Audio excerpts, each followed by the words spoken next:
안녕하세요, 강하다입니다. 오랜만에 토크하다로 찾아왔는데요. 사실 이번 영상을 찍을지 말지 고민을 좀 많이 했어요. 왜냐하면 공무원을 의원면직하고 새로운 곳에서 일을 하는 이야기가 아무래도 민감하게 좀 다가갈 수 있구나라는 생각도 했고요. 실제로 상처가 될 만한 댓글이 좀 달리기도 하더라고요. 그럼에도 불구하고 이렇게 토크하다를 찍게 된 이유는 여러분들이 추측하시는 내용과 실제 상황이 다를 수도 있다라는 거를 알려드리고도 싶었고, 또 댓글로 질문해주신 부분에 대한 답변을 드리고 싶기도 했습니다. 무엇보다 누군가에게는 제 이야기가 작은 위로나 도움이 될 수 있겠구나라는 생각도 들더라고요. 그래서 이야기를 본격적으로 시작하기 전에 먼저 말씀드리고 싶은 건 토크하다를 통해 전해지는 제 이야기가 정답이 아니라는 거예요. 그냥 한 사람의 경험담, 한 사람의 이야기로만 가볍게 들어주셨으면 좋겠어요. 구독자분들과 편하게 소통하는 느낌으로요. 저는 공무원을 그만뒀고 스타트업도 퇴사를 했지만 두 조직 모두 정말 좋은 회사였다고 생각을 해요. 각 조직만의 장단점이 정말 명확하게 있고 저는 어느 것도 비난할 생각이 전혀 없습니다. 사실 저도 가끔은 공무원 시절이 그리울 때도 있고요. 서론이 길었는데 그래서 오늘 이야기해볼 주제는 내가 공무원을 그만둔 진짜 이유입니다. 많은 분들께서 댓글로 공무원을 못 버틴 사람이 사기업에선 어떻게 버티려고 하냐, 사기업이 공무원보다 더하면 더했지 덜하진 않는다, 사회생활 경험이 없기 때문에 공무원이 얼마나 좋은 직업인지 몰라서 그러는 거다, 나이 들면 지금 선택을 후회하게 될 것이다, 이런 말씀들을 많이 해주셨더라고요. 저도 이런 생각을 하지 않은 게 아닙니다. 정말 많이 고민했고 신중하게 고민하고 또 고민하고 생각한 끝에 내린 결정이에요. 5년 동안 몸담았던 공무원이라는 조직을 그만둔 데에는 정말 수많은 이유가 있지만 그 중에서도 가장 큰 3가지 이유에 대해서 이야기를 해보려고 합니다. 그럼 지금 바로 시작해볼까요? 우선 첫 번째 이유는 악성 민원입니다.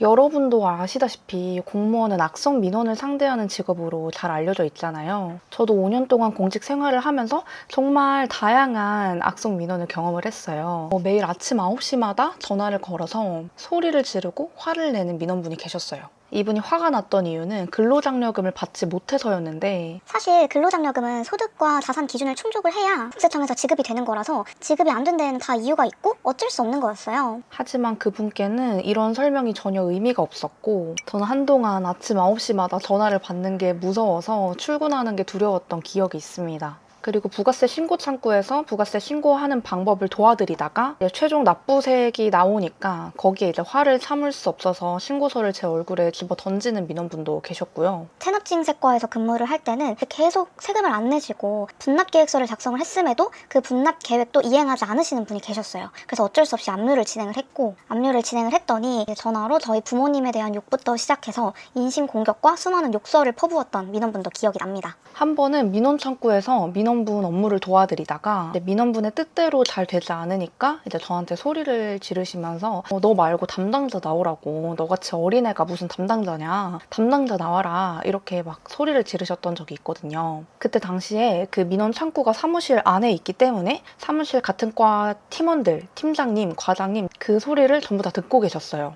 근데 그 상황에서 정말 도와주시는 분이 아무도 안 계시더라고요. 그때 좀 많이 서러웠었던 그 기억도 있습니다. 사실 악성 민원은 5년 동안 공직 생활을 하면서 늘 함께 했던 것 같아요. 그런데 회사나 관리자분한테 보호받고 있다라는 느낌을 받지 못했었고, 그냥 스스로 버티고 견뎌야 한다라는 느낌이 굉장히 강했어요. 그러다 보니 몸도 진짜 많이 망가졌고 정신적으로도 정말 피폐해지더라고요. 그러다가 저는 공무원 생활 5년 차 때 심장 시술을 받았는데요. 이제 심박수가 200에서 안 떨어지고 계속 심장이 빨리 뛰고 숨을 못 쉬고 기절을 하는, 그래서 응급실에 실려가고 이런 상황이 계속 반복이 됐고, 대학병원 의사 선생님께서는 이 병의 원인이 스트레스가 가장 크다 이렇게 이야기를 해주시더라고요. 이제 그 말을 듣고 더 이상 이렇게 살 순 없겠다, 내가 정말 많이 힘들구나 이런 생각을 하고 진지하게 의원 면직을 고민을 하기 시작합니다. 두 번째 이유는 좀 성장할 수 없는 조직이라고 생각을 했어요. 처음 입사했을 때 가장 많이 들었던 말이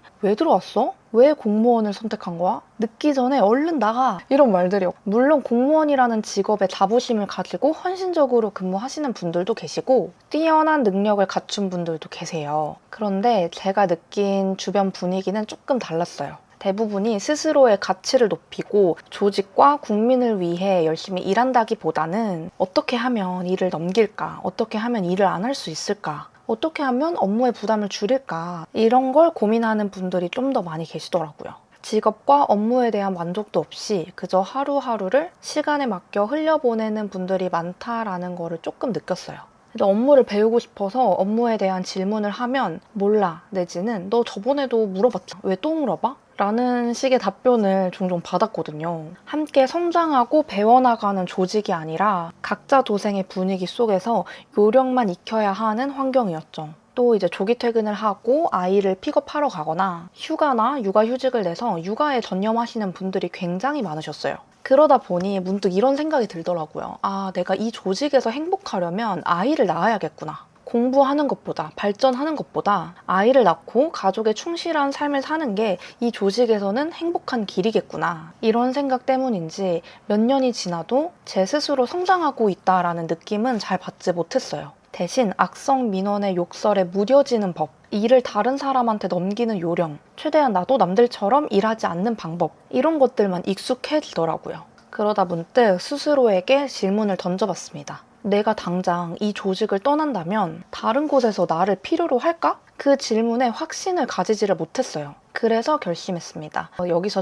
정체되기보다는 내 가치를 높여서 나를 필요로 하는 회사에 가서 성장하며 일하고 싶다. 물론 지금 스타트업과 대기업을 모두 경험해본 입장에서 그때를 돌이켜본다면 공무원의 조직 문화가 나쁘다고 생각하지 않아요. 가족에게 충실하면서 회사를 단순한 생계 수단으로 바라보는 것도 충분히 의미 있는 가치관이라고 생각합니다. 하지만 한 가지 확실한 건 제가 대기업에 와서 느낀 점이 일도 잘하고 회사에서 좋은 영향도 주면서 주변 동료들한테도 잘 알려주고 가족과도 좋은 시간을 보내는 능력 있는 사람이 정말 많다는 거였어요. 실제로 지금 제가 근무하고 있는 부서에 아이가 있거나 결혼을 하신 분들 중에서 회사에 소홀한다거나 가정에 소홀한다거나 그런 분이 정말 저는 한 번도 느껴보지 못했거든요. 그래서 저 역시도 그런 사람이 되고 싶다라는 생각을 되게 많이 했던 것 같아요. 공무원 의원 면직이라는 선택이 나이가 어리기 때문에 가능했던 선택이기도 하고 조금이라도 어릴 때 공부도 많이 하고 능력치도 키워서 나중에는 가족과도 많은 시간을 보내야겠다 이렇게 생각을 하고 있기도 합니다.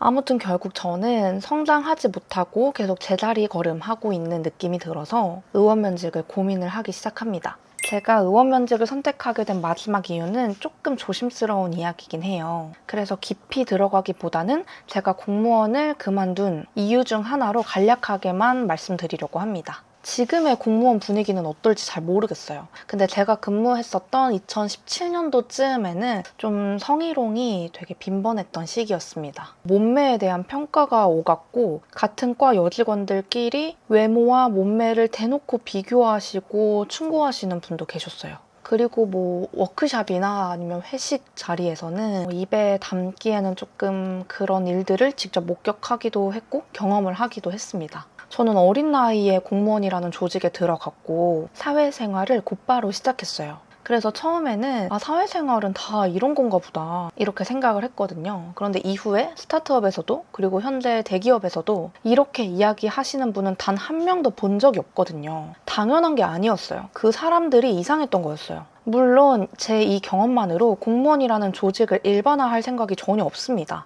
하지만 이제 제가 직접 겪었고 그로 인해 힘들었던 시간이 있었고 그로 인해 공무원 의원 면직을 고민하게 돼서 그 이유 중 하나이기 때문에 이렇게 이야기를 드려봅니다. 네, 이렇게 제가 공무원을 그만둔 이유에 대해서 이야기를 해보았는데요. 저도 공무원이 좋은 직업이라는 걸 너무나 잘 알고 있고 이 선택을 하기까지 정말 수많은 고민이 있었어요. 그래서 오늘은 단순한 결정보다는 저의 생각과 가치관에 대해서 이야기를 하고 싶었습니다. 공무원을 그만두는 일은 정말 큰 용기가 필요한 일이잖아요. 제가 좋아하는 책의 한 구절이 힘든 건 아는데 여태까지 한 게 아깝지 않아? 어렵게 들어간 곳이잖아. 조금만 더 버텨봐. 사람들이 걱정하는 건 나의 생활이 아니라 나의 사회생활이었다. 돌이켜 생각해보면 만약 그때 내가 꾹 참고 버티기만 했다면 저는 나라는 존재를 잃었을 거예요. 끝없는 우울의 늪에 빠져서 지금처럼 건강하고 행복한 삶을 살 수 없었을 겁니다. 하지만 저는 다른 사람의 이야기가 아니라